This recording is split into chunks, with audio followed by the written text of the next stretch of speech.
Komið sæl, ég heiti Guðfinnur Sigurvinsson og þetta Pólitíkin 43. þáttur. Við heilsum ykkur á nýju ári sem byrjar aldeilis með hvelli vestanhafs. Í gær gerðu óeirðaseggir úr stuðningsliði Trumps fráfarandi forseta árás á þinghúsið og samkvæmt fréttum létust 4 í árásinni. Ein kona af skotsárum eftir átök við lögreglu en ekki ljóst á þessari stundu hvernig hinir 3 létu lífið. Nú þessi óþjóða líður ruddist inn í þinghúsið, gekk þar sali, skrifstofur þingmanna og ganga, rúður voru brotnar og þurfti lögregla að flytja þingheim allan og starfslið á öruggastaði í húsinu. Tíma var lögregla borin ofurliði, slíkur var fjöldi óeirðarseggja. Fólki stormaði að þinghúsinu að áeggjan Trumps en forsetinn viðurkennir ekki úrslit forsetakosningana vestra í nóvember og heldur því fram að brögð hafi verið í tafli. Nú Trump hefur sett mikinn þrýsting á varaforseta sinn Mike Pence og vildi að hann beitti sig fyrir því að úrslit forsetakosningana yrði ekki staðfest við formlega athöfn í þinginu í gær. Varaforsetinn neitaði og þrátt fyrir óeirðirnar voru úrslitin staðfest þegar böndum hafði verið komið á ástandið. Hvílík atburðarás sem við höfum rakið hér í grófum dráttum. Spurningin nú hvaða afleiðingar þetta mun hafa og hvers vegna þetta gerðist. Ég fengi til mín 2 góða gesti, Friðjón Friðjónsson, framkvæmdastjóra og sérfræðingum bandarísk stjórnmál og sömuleiðis Borgar Þór Einarsson, aðstoðarmann utanríkisráðherra og ritstjóra Deiglunar. Velkonni báðu tveir. Takk. Kannski svona fyrst, maður horfði á þetta í algjöri forundran við 3 hérna þekkjum þessa borg mjög vel og maður svona finnur þegar maður gengur Washingtonborg og tala í grennd við þinghúsið að hvílir mikil helgi yfir þessum stað og hann mjög mikilvægur í hugum bandaríkjamanna og maður taldi nú að maður myndi bara aldrei upplifa þvílíkt og annað eins og það að áeggjan bandaríkja forseta og svo kannski svona í dag er maður bara búin að vera með svona hálfgerða óraunveruleika tilfinningu bara að þetta hafi í raun og verið átt sér stað. Hvernig bara áður við förum aðeins að ræða efnisatriði málsins, hvernig upplifið þið þetta að verða vitni að þessum atburði? Þetta náttúrulega eins og segir, þetta á sér ekki hliðstæðu og það er óraunverulegt að fylgjast með þessari atburðarás eins og í gær. Það er auðvitað tilfinning sem maður fær og ég hugsa að maður svona gerir sér grein fyrir hvað þarf mikinn þroska og konsensus til að lýðræði sem slíkt bara haldist og eins og ég segi að fá fréttirnar í gær og maður er auðvitað búin að upplifa ýmislegt á síðustu 4 árum með þennan mann í þessu embætti en það er einhvern veginn alltaf hægt að færa mörkin lengra og lengra út í hið ótrúlega og auðvitað er þetta hápunkturinn í gær eða lágpunkturinn öllu heldur. Já, ég er samanlegaður og mér sé að fyrir kosningarnar 2016 þá hugsaði maður, hversu oft hugsaði maður ekki núna er þetta búið, hann getur ekki sagt svona hluti, hann getur ekki sagt við fólk frá Mexíkó séu nauðgarar og glæpamenn, það hlýtur að klára hann. Já. Hann getur ekki talað konur með þessum hætti eins og hann gerði. Það er ríki Afríku séu skítaríki. Nei, nákvæmlega. Og en alltaf var bara, já, ok, bara næsta lína, þú veist, og þannig að en sem betur fer, 13 dagar, það er það sem að við svona horfum eftir honum allavega úr þessu hlutverki og svo sjáum við hvað framtíðin byrja í skauti. Já, það er líka alltaf svolítið svona sérstök tilfinning að fylgjast með atburðarás á svona stóru sviði þar sem að enginn sem er að fylgjast með atburðarásinni veit hvernig hún endar. Það er þetta tilfinning sem að lýsir á gerðinu mjög vel og í því þetta felst þessi mikla ringulreið og alvarleiki stöðuna sem kom upp í gær. Það gat enginn sagt á ákveðnum tímapunkti hvar endar þessi atburðarás eða með hverju og þetta tekst á endanum að koma böndum á ástandið en það var á ákveðnum tímapunkti var það ekkert fyrir sig. Eins og nefnir Friðjón og þið báðir, hann búinn að vera að taka þessi skref svona alltaf hægt og rólega og alltaf aðeins lengur og lengur og lengra. Þetta er eins óhefbundin forseti og manni finnst eða orðið erfitt að nota orðið forseti yfir Donald Trump. Það er bara þannig. Hann hefur einhver síðu frá 2016 frá þeim tilkynni framboðið verið alltaf að tala að kerfið sé spilt, the system is rigged. Hann hefur alltaf talað það að kosningar sem yrðu honum í óhag væru kosningasvindl. Hann hefur líka verið að kynda undir öllum þessum hópum, undir reiði. Hann hefur vísað í annan viðauka stjórnarskrárinnar vopnaeign og vopnaburð og réttin til að verja sig. Ég menn hann gerði það nú bara beint gagnvart Hillary Clinton 2016 og það var nú eitt af þessu, nei þetta hlýtur að vera endapunkturinn. Þannig að hann búinn að vera í rauninni leynt og ljóst að gefa í skyn og búa til einhverja svona aðstæður og samkvæmt þessu,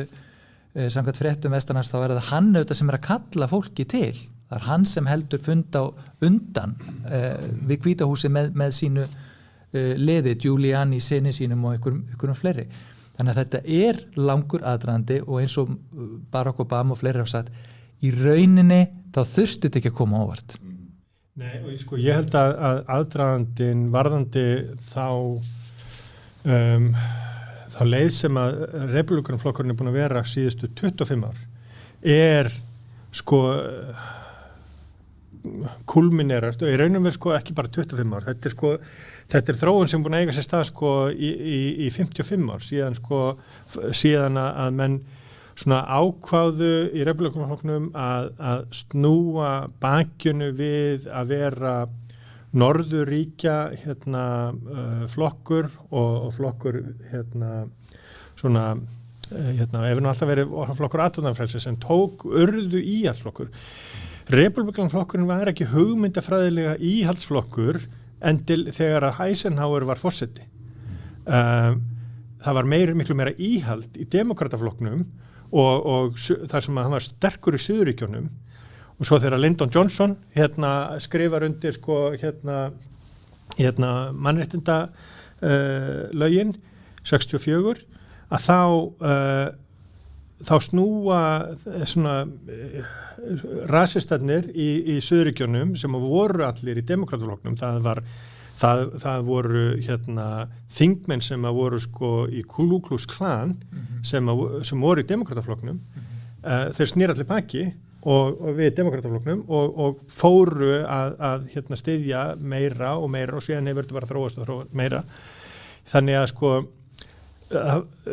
þarna á 7. áratugnum byrjaði umpólun í bandarískum stjórnmálum og hún hefur síðan verið að þróast meira og meira og síðan 94 þegar Newt Gingrich nær kjöri eða sem sagt vinnur þá meirihluta í fulltrúadeildinni með miklu harðari orðræðu heldur en hafði sést áður í Bandaríkjaþingi. Kannski þetta eftiráskýring þeirra sem að töpuðu að hann var svo orðljótur og svo framvegis og þetta var allt einhvern veginn miklu betra í gamla daga. En þegar maður les ævisögur blaðamanna og stjórnmálamanna sem voru í Washington áður þá talaði að upp úr þessum tíma hættu menn að tala saman yfir línuna. Það hætti að vera bara það að menn gætu nú sest niður í drykk eftir það ekki lengur þessi samskipti yfir milli flokkana sem að voru gjarnan og hefur haldist aðeins í öldungadeildinni en í fulltrúadeildinni verðist algjörlega farið og þetta miklu harðari stjórnmál og þróunin verðist vera öll í þessa átt að bara svona meiri polarisering, meira sundurlyndi. Bandaríkjamenn eru síðan að flytjast líka rauðurríkin eru að vera rauðari og bláurríkin blárri. Þannig að þróunin maður veit ekki alveg hvert þetta fer á endanum Mikil polarisering. En aðeins núna með afleiðingarnar því maður velti fyrir sér þetta ekkert smáræði og ég var aðeins bara að hugsa Watergate nexlið sem var náttúrulega þetta hefesta máli, einhverjir bóvar á vegum Nixons að brjótast inn í höfuðstöð demokrata að sækja einhver skjöl samt í kosningum sem voru nánast fyrirfram bránar. Þetta var náttúrulega svolítið svona fráleit áhætta í því ljósi en að senda mú og margmenni að þinghúsinu þetta er svo einhvern veginn miklu stærra mál og þó það sé stutt og bara fá inn í daga til embættistöku Bidens Sko getur forseti í alvöru talað sem hefur staðið fyrir öðru eins, getur hann setið þessa daga sem eftir eru og fengi bara hætta eins og ekkert hafi í skorist eða er hugsanlegt að hann verði mögulega sóttur til saka þegar hann hefur látið af embætti í kjölfar þessara framgöngu og að ógleymdu líka símtalinu þarna til innanríkisráðherra Georgíu sem að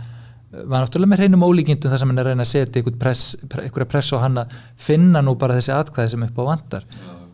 Ég meina, er það bara, þú veist,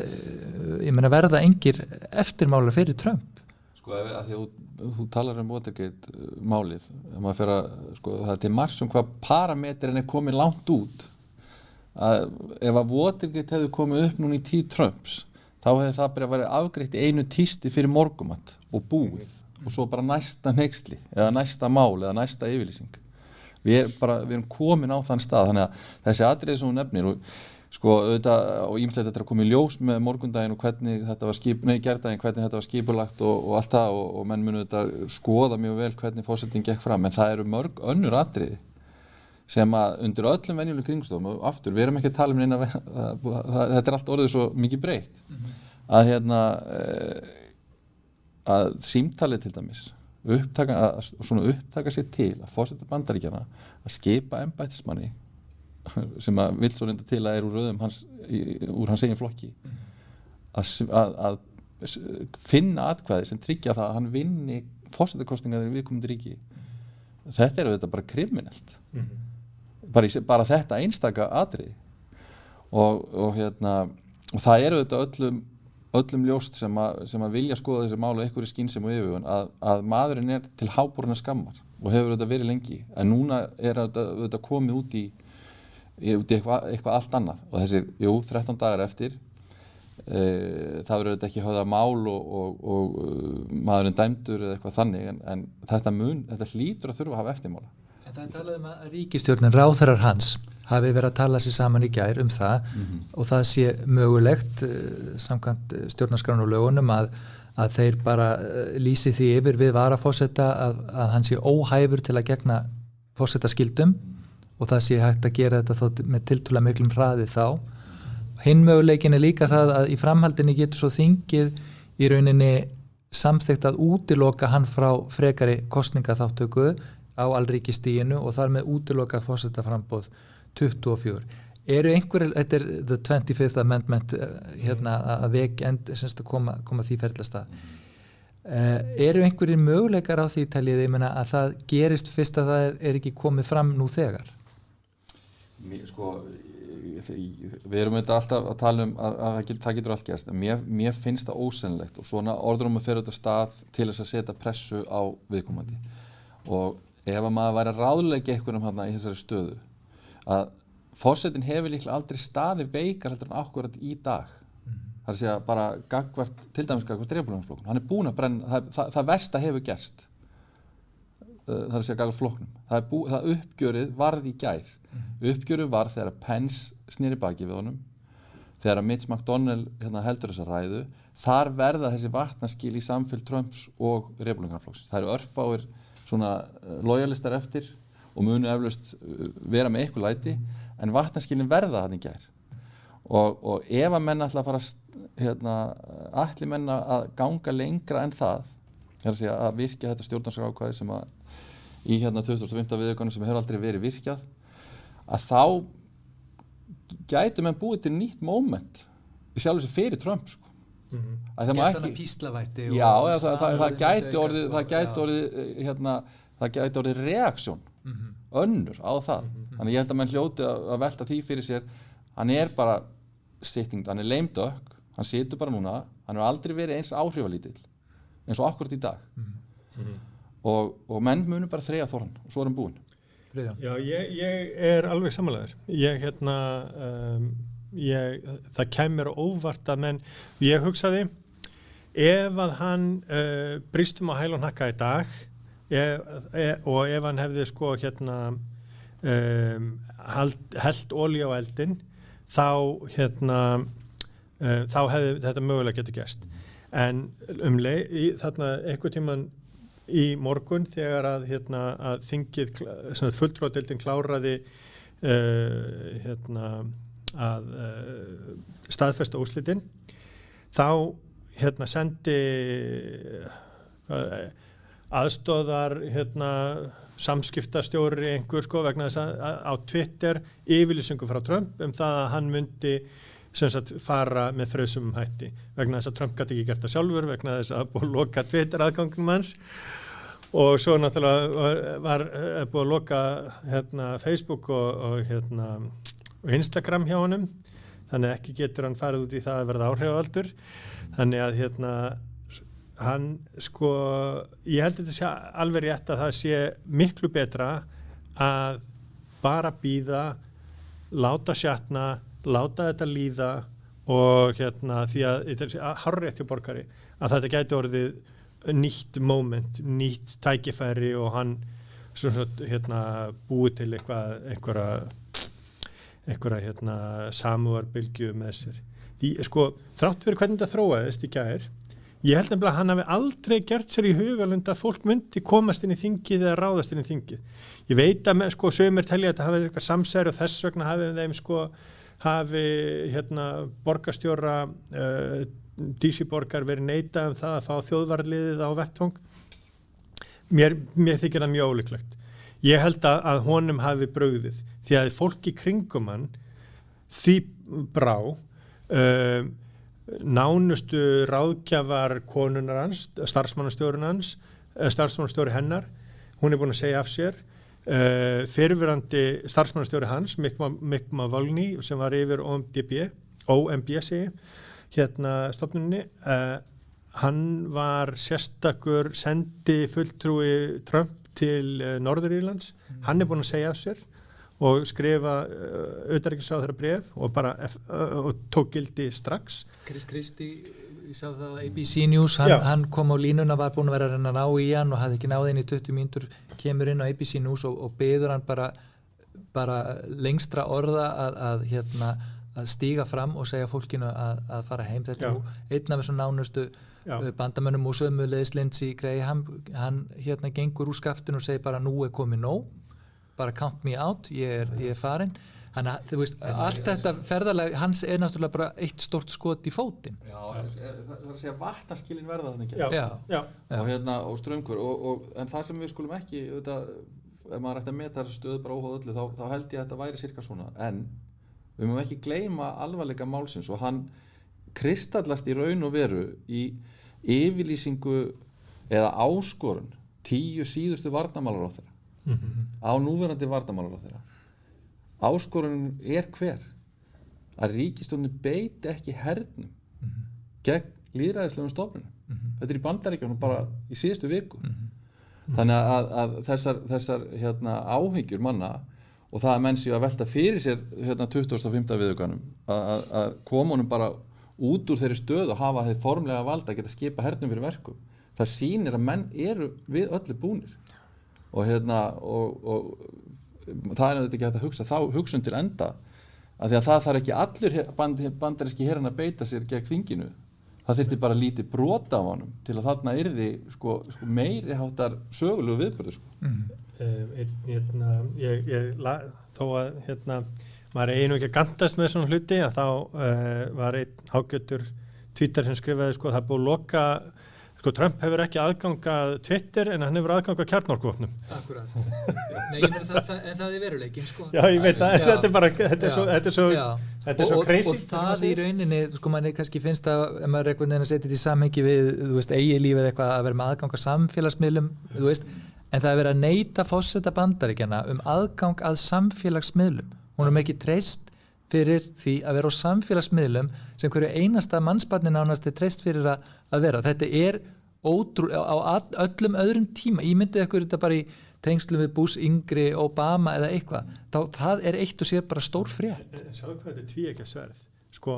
Að núna er Zuckerberg búin að loka á Trump fyrir Facebook og Instagram og hafa lokað fyrir Twitter hjá Trump en er að opnast núna aftur. Hvað ef að menn gera þetta í aðdragandi kosninga? Þú veist, þetta núna er komið þessi stórfyrirtæki sem að hafa ægivald yfir því hvernig hvernig við náum að miðla upplýsingum og þegar við vorum að semja prentlög fyrir sko 100 árum síðan og tjáningafrelsis ákvæði og svo framvegis,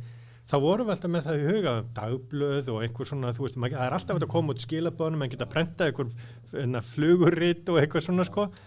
Núna, ef að þessir miðlar loka á þig, þá ertu bara algjörlega mállaus. Þeir hafa þetta í hendi sig. Það er líka það sem þeir eru að sýna. Já. Og að má ekki gleyma því heldur sko, þetta finnst öllum það í dag að Trump hafi gengið fram með þeim hætti að það er allir bara mjög fegnir að þetta hefur verið gert. Hins vegar getur bara hreinlega gildismat þeirra sem stýra þessu fyrirtækjum verið allt annað á einhvern tíma. Og þeir bara kæra sig ekki að þessi að hinn sé með að nota miðlinn þeirra. Og það er að hafa hlutin í hendi sér. Segjum bara að sko það komið fram pólitíkus sem að ætli sér að brjóta upp sko, þeir þessi miðlar eru með ægivald og hér þarf að eiga sér stað sko að brjóta upp einhverja miðla. Bara eins og hefur verið rætt að Facebook og Instagram megi ekki vera saman og eins og Standard Oil var brotið upp fyrir 120 ára síðan. Það geta bara lokað þetta. Þeir geta bara dreigið, algoritminn segir bara hjá þessum, bara skrúa niður í honum. Það er rosalegt. Og það er líka bara þessi skulið núna vikum saman og mánuðum búin að vera með fyrirvara við allt sem hann segir út af úrslitum kostningana. Þetta hefur þessu verið haldið fram í gegnum tíðina og óháðir frambjóðendur úr hvorum flokknum hafa þetta sagt að stóru sjónvarpsstöðvarnar stjórni því að þetta kerfi sé eins og það er. Og það má kannski ekki gleyma því heldur sko að það var að einhverju leyti var kjör Trumps 2016 gott. Það er að segja að því leyti að það var þarna fullkominn utangarðsmaður sem komst þarna inn auðvitað. Það var bara svo vont að skildi vera hann. Þetta var bara ekki rétti maðurinn í það. Og en ef að einhverju leyti var það gott fyrir þetta kerfi að þetta skildi geta gerst. Menn átti sig á því að kerfið svona átti sig á það á þetta ekki og það getur. Hann sýndi það með þessum sko, hann byrjaði þá var með 8 milljónir fylgjenda á Twitter og var búinn að sko, var orðinn mjög flinkur á þessum miðli. Hann sýndi það að hann þurfti ekki stórar auglýsingaherferðir, hann þurfti ekki að fara í gegnum þessa hefðbundnu miðla, þurfti ekki að fara fyrir einhverjar sko ritstjórnir og fá sko stuðningsyfirlýsingu frá það eins og gert í Bandaríkjunum, menn labba til New York Times með hatt í hönd og segja, þú veist, fara yfir sín mál eða Iowa Des Moines Register sem að skipti miklu máli fyrir Iowa kjörið. Hann hafði þessa beina línu við sína fylgjendur. Þetta er nýtt náttúrulega að þú átt fylgjendur en ekki kjósendur sko. Og þá velti maður líka fyrir sér sko, þú veist, þessi burðarvirki lýðræðisins. Það er ekki bara frjálsa, það er ekki bara kosninga, það er ekki bara valið sjálft og framboð og svo er eitthvað kosin. Burðarvirki lýðræðisins eru fjölmiðlarnir og svo síja sem þeir eru á umræðuna. Burðarvirki lýðræðisins eru þroskaðir stjórnmálaflokkar sem setja mál upp með ákveðnum hætti og þú þarft að hafa ákveðna eiginleika til að komast þar í gegn og svo framvegis. Og þetta sýnir að Trump hafi komist í valdi, eins og ég segja, auðvitað var það gott að kerfið var ekki einrátt framvinduna, en þá missuru út tónikið í þessari blöndu. Það er það sem gerðist. En hins vegar, það má segja það sem gerist í gær og menn auðvitað munu líta og menn segja að þetta er svartur dagur svo lýðræðisins Bandaríkjunum allt og eflaust er hann það. En þetta er líka einn af hápunktunum vegna þess að í gær þá gerist það að þingheimur í Bandaríkjunum löggjafavaldið sameinaðist og sýndi sem sagt í framkvæmd hvernig þessi checks and balances virka milli þessara valdagreina samfélagsins. Þegar ein valdagreinin fer gjörsamlega út af sporinu að þá víkja menn til hliðar flokkshagsmunum og rifja upp sinni eigða stjórnarskránni og framkvæma stjórnarskrána. Þannig að á sama hátt og þetta er svartasti dagur í sögu lýðræðis í Bandaríkjunum, einn af þeim svartari, þá er hann líka einn af þeim bjartari. Já, og þeir líka létu ekki rekja sig. Þau koma aftur inn í salin og þau kláruðu málið. Það er rétt. Það sem veldi mér hins vegar áhyggjum með það í fulltrúadeildinni, þá var það þannig að sko 2/3 repúblikana á þingi kusu með því að hafna kjörmönnum Arizona, Pennsylvania, Georgiu og Nevada og Michigan minni mig. það ennþá voru 2/3 af fulltrúadeildinni og þeir eru jú hrættir vegna þess að Trump getur breytt sko örlögum þeirra með einu tvíti í prókjöri vegna þess að þeir fara allir í endurkjör eftir, sko þeir fara allir í prókjör eftir 1,5 ár og kosningu í nóvember 2022. Þannig að þeir eru skítrættir við hann og hvert framhaldi leiðir. En þeir hafa líka væntanlega verið hrættir líka við sko, það hvernig sagan mun svo dæma þetta, það er ekki alveg komið í ljós. Öðrum er eins og unga fólki segir, öðrum er slétt. En sko, það var áhugavert að lesa það og hlusta á það sem Mitch McDonald sagði, að hann sagði sko, jafnvel þó að ég gæti gengið út frá því að mitt atkvæði væri bara sem sagt viljayfirlýsing eða skilur ég geti gengið út frá að niðurstaðan er ekki svo að þetta yrði ógilt með það greiða atkvæði með sem ég hugsa að þessir þingmenn í fulltrúadeildinni hafi svolítið gengið út frá þeir segja þetta verður staðfest en ég ætla að vera bara for the record þá ætla ég að vera hérna megin sko ef það hefur haft það í hendi sér að þetta er staðfest eða ekki staðfest hefðu atkvæðin líklega fallið öðruvísi en McDonald var að segja jafnvel þó að svo sé þá er það ekki hægt samviskuminnar vegna að gera þetta og og þú veist, það er alltaf þetta fulltrúadeildin. Þetta var besta ræða sem ég hef Mitch McConnell fara með sko nokkuð tíman en hann er líka mjög kalkuleraður stjórnmálamaður og hann það er margir sem segja sko jú, hann flúði skipið en það var kalkulásjón. Förum aðeins skoðum núna aðeins bakmyndina í þessari atburðarás allri, sko, það hefur nú verið gagnrýnt hversu báborin öryggisgæslan var við þinghúsið og það hefur verið bent til dæmis á það samfélagsmiðlum tekna fram gamla myndir þar sem maður sér að menn voru gráir fyrir járnum á tröppum þinghúsins þegar Black Lives Matter hreyfingin var með mótmæli í Washington í sumar. Nú þessi óþjóðaliður sem kom í gær, hann var veifandi þarna Suðurríkja fánunum og ég sá ykkur fleiri flögg sem er náttúrulega bara augljós táknum kynþáttahatur og það er ekkert framhjá því hort að undir niðri er þarna kynþáttahyggja á ferðinni í þessu stuðningsliði sem þarna er og hún kannski birtist bæði í framfæri þeirra og svo vil ég meina líka bara að því hvernig hafi verið tekið á þeim og margir einmitt bent á eins og George Floyd til samanburðar sko, sem að var bara út á götu og er snúið niður á lögreglu og lætur lífið vegna harkalegar handtöku. Þannig að sko þú komst aðeins inn á þetta Fríðan áðan. Það er að verða eitthvað svona polarisering í Bandaríkjónum, blári ríkin var blári, rauðari og maður sér þetta sko þegar maður fer svo að skoða ummælin við allar þessar fréttir að þetta er sko gleymið því ekki þar bara nokkri dag síðan að Trump var sko valinn eða að mati lesenda Times dáðasti maður Bandaríkjana sko þrátt fyrir allt sem þá var framkomið að vísu ekki þetta en margt annað og maður svona er ekki alveg geta tengt við aðdáun á nákvæmlega þessari tegund af forseta sko þetta er eitthvað, það eru miklu dýpri straumar hérna á ferðinni heldur en bara hans persónuleiki sko sem að er á ferðinni. Það er verið að virka einhver öfl sem að eru til staðar og virðast vera til staðar áfram. Já, sko, það er náttúrulega hluti af þessari þróun og það er hluti af þessari þróun sem er sko, svona polarisering stjórnmálana og hvernig, biturðin og reiðin verður meiri og Trump náði til hóps þarna 2016 og virkaði sem að fannst hann hafa verið afskiptur lengi í stjórnmálum í Bandaríkjunum. Hvítir, ómenntaðir, eða svona hvít fólk ekki með háskólamenntun, það hefði bara ekkert fengið að vera með í þjóðfélagsumræðinni og finnst sko sem að það sé alltaf verið að hampa einhverjum minnihlutahópum og ekki verið að taka tillit til þeirra og þeirra hagsmuna því að þau hafa verið að missa vinnuna, þau hafa ekki fengið sko kaupmáttaraukningu nema bara í gegnum tilboð í Walmart og álíka í áratugi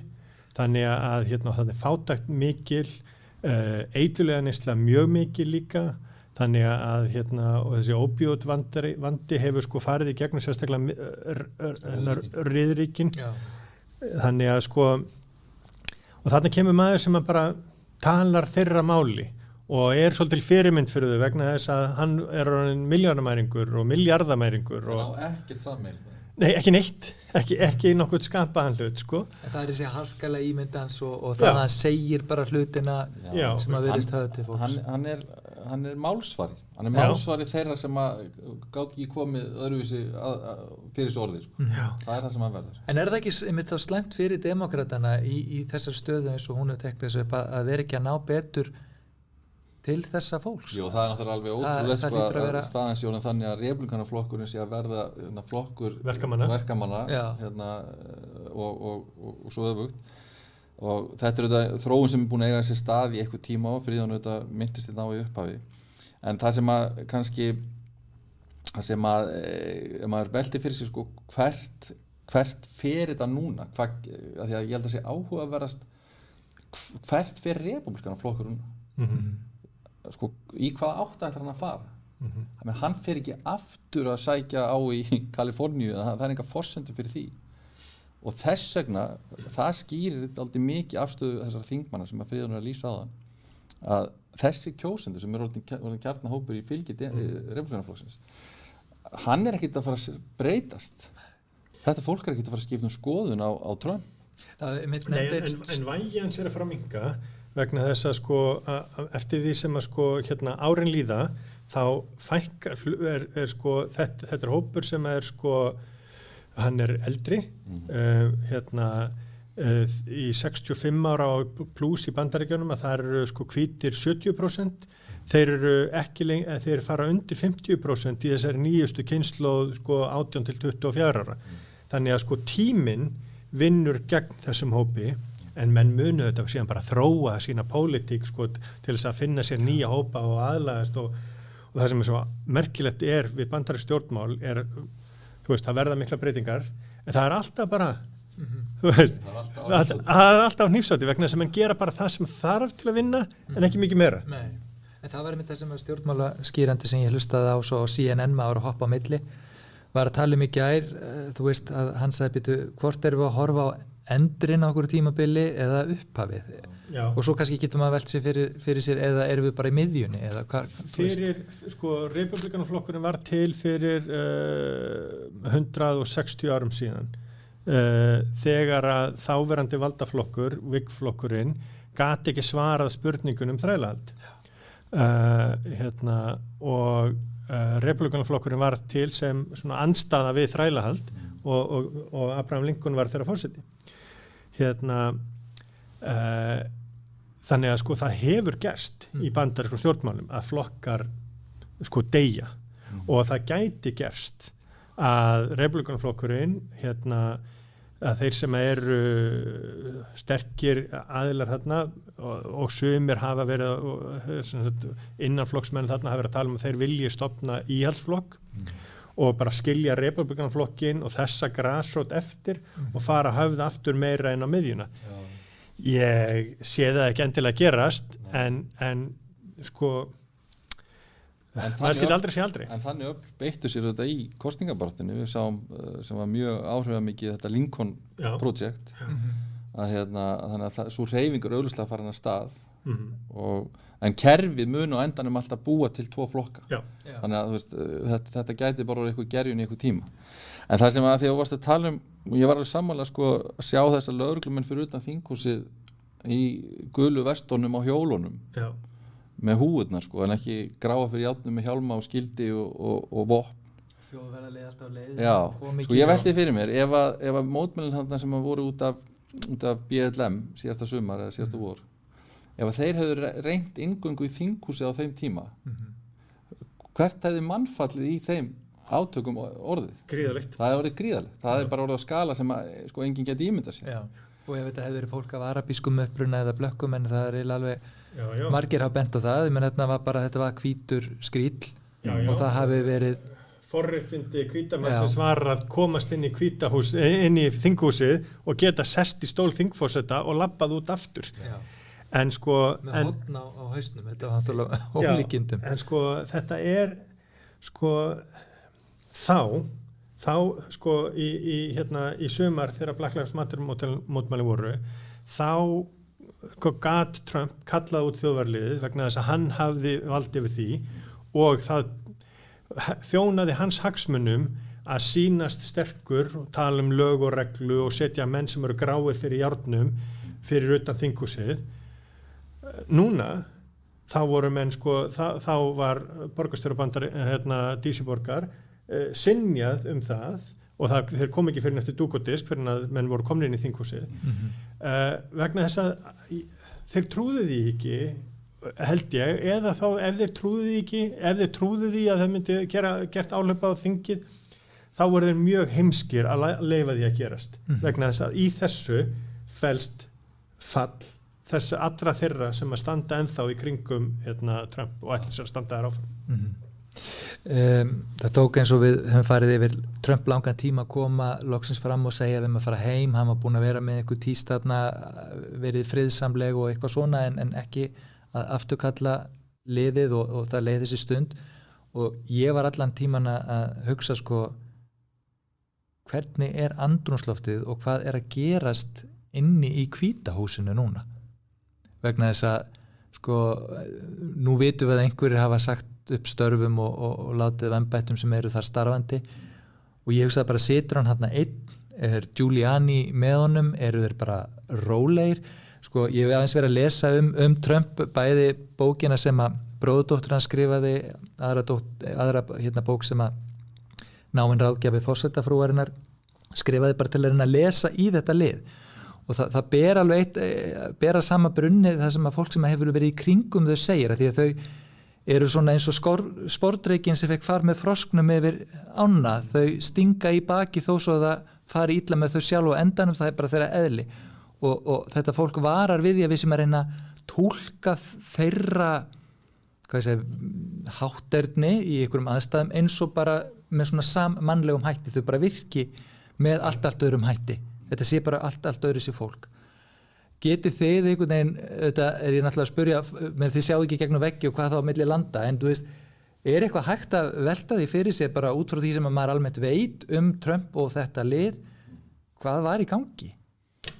Það er þetta velta vöngum yfir því og ég held að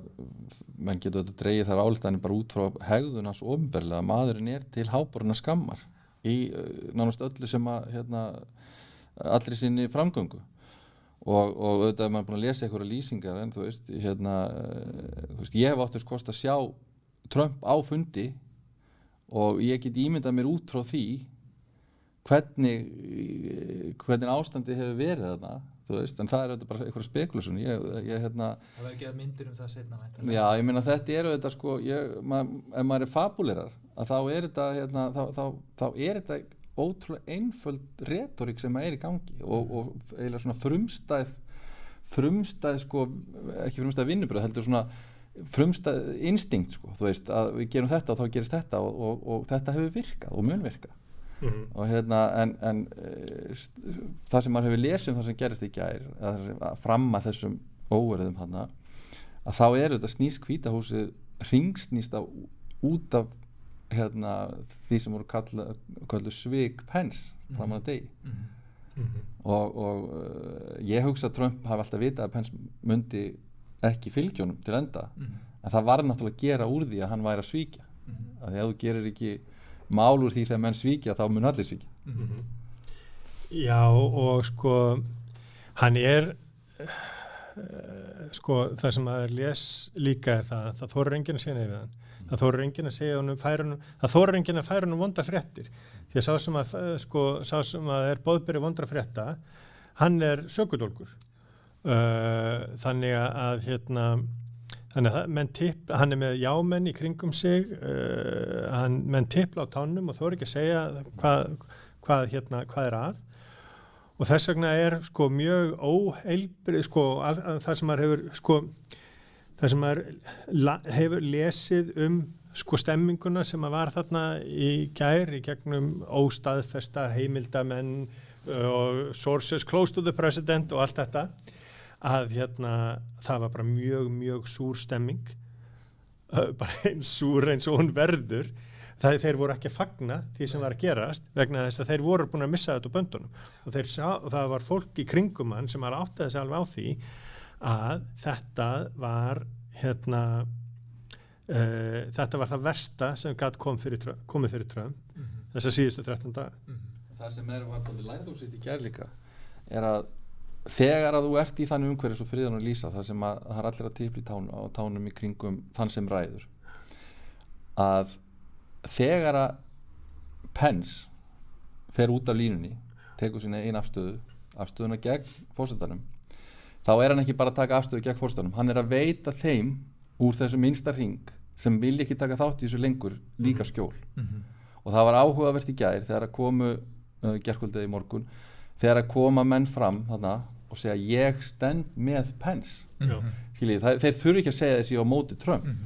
þeir þurfa bara að segja ég stend með Pence Þjóðaröryggisráðgjafinn já, til að mynda, þetta eru kanónur þarna úr innstæðing sem að Pence með sína afstöðu, þetta skapar þeim skjól og það svona sem að þetta vinda ofan af vondum hlut, það þarf einhver að standa upp og segja eitthvað og þá býr hann til skjól fyrir aðra aðeins bara fer að líða lokum hjá okkur en það eru bara svo margir angar þegar maður fer að tala þetta þá verður maður alltaf að spyrja eitthvað aðeins í viðbót einmitt aðeins líka stöðu Pence, ég einmitt fór að hugsa í gær hvað gerir hann núna, ég meina því hann náttúrulega auðvitað með auðvitað svona íhaldsamar skoðanir sem eru kannski ekki skoðanir sem að hugnast Íslendingum sérstaklega en hann samt svona old school politician, hann hefðbundin stjórnmálamaður ólíkt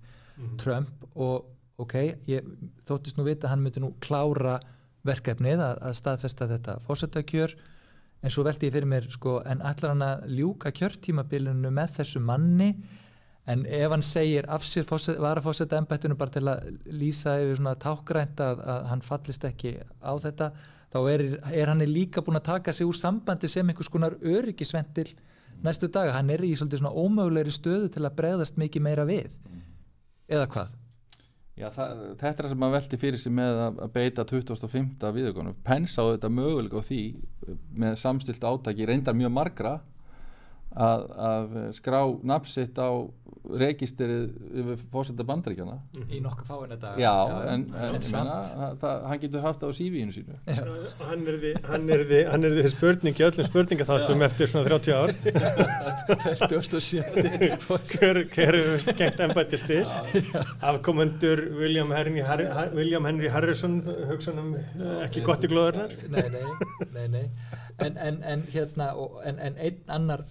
leikandi inn á þessu sveiðu svo bara fyrir að ljúka þessu að það auðvitað líka Rudy Giuliani og ég bara verð að segja hann kom nú hingað til lands eins og þið munið fyrir á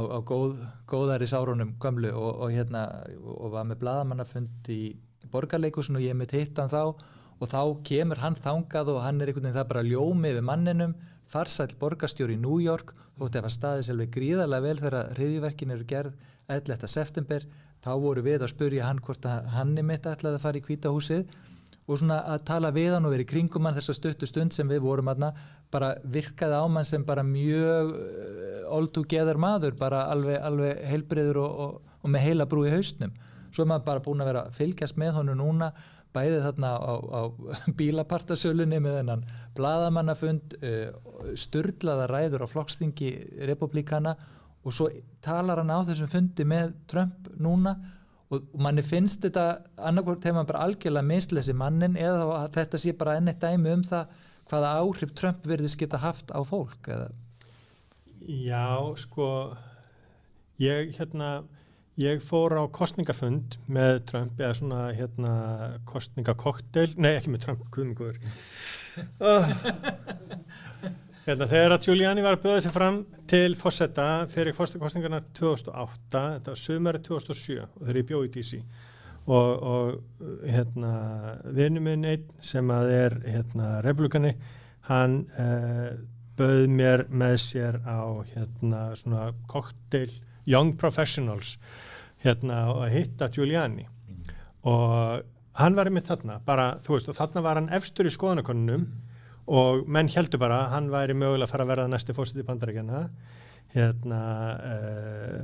og eins og þú lýsir að hann virtist alveg vera með þetta en það sem kom síðan ljós í þeirri kosningabaráttu með að hann tók mjög skrýtnar ákvarðanir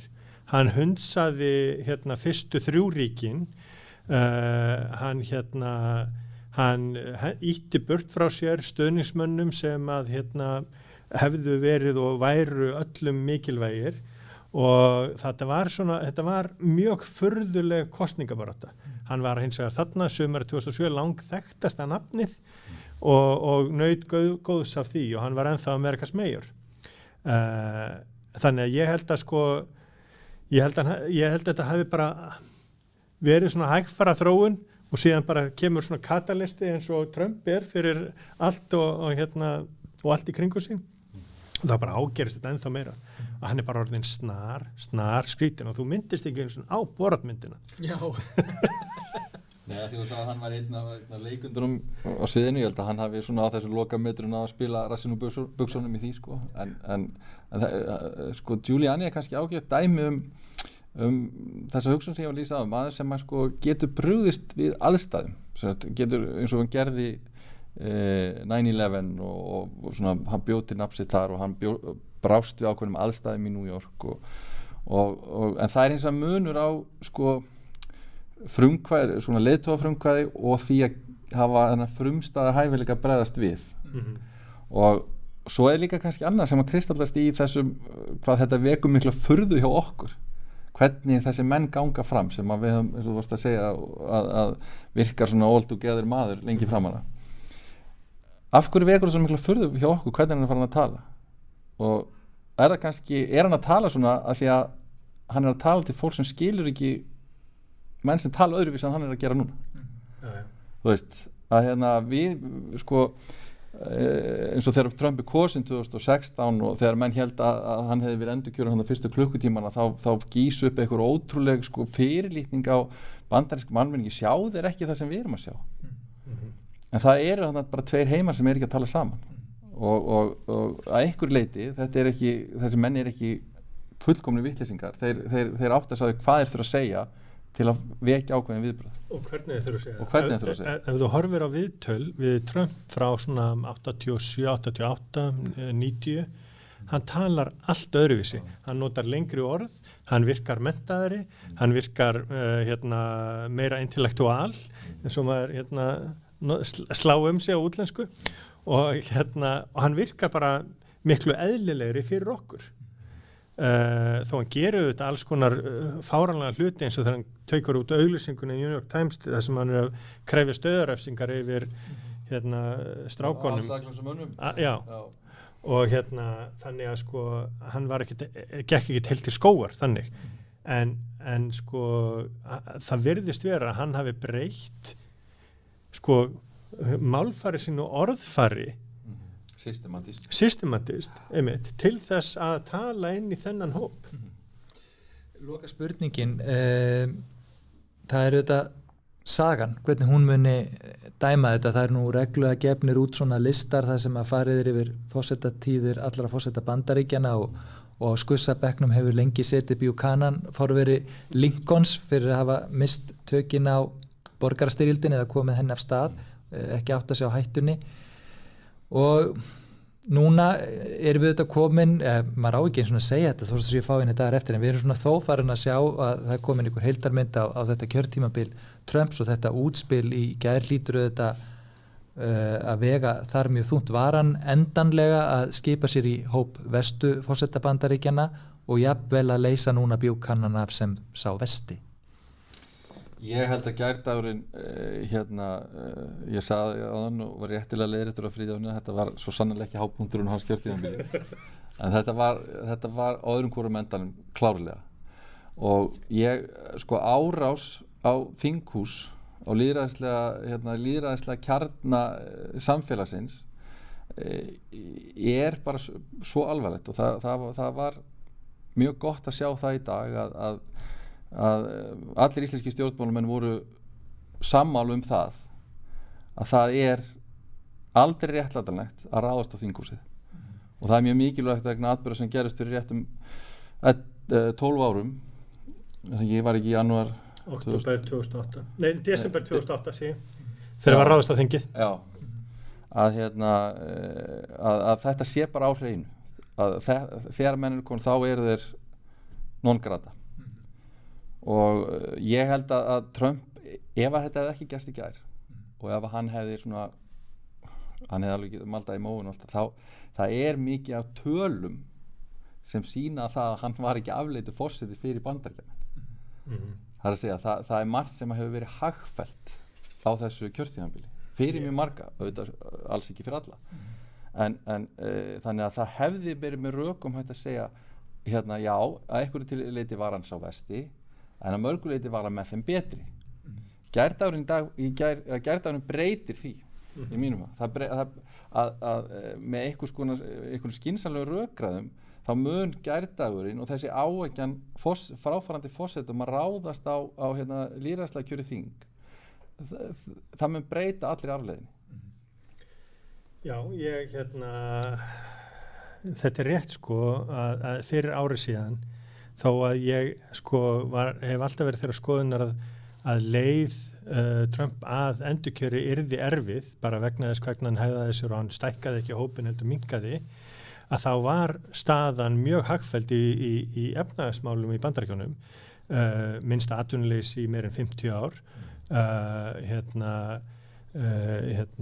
mikill uppgangur og alls konar sko sérstaklega sko minnihlutahópar og sérstaklega sko svartir voru með fleiri með vinnu, með herri laun og svo framvegis. Þannig að það var... Það hóf ekki nýja styrjöld. Já, það er alltaf Það er ekki stríðsforseti í þeim skilningi. Já, svo kom COVID og þannig að... Það gerði allt á alþjóðavettvangi, það talaði fyrir öllu alþjóðavettvangi sem andstæðingar Bandaríkjanna hafa farið fram á síðustu áratugum.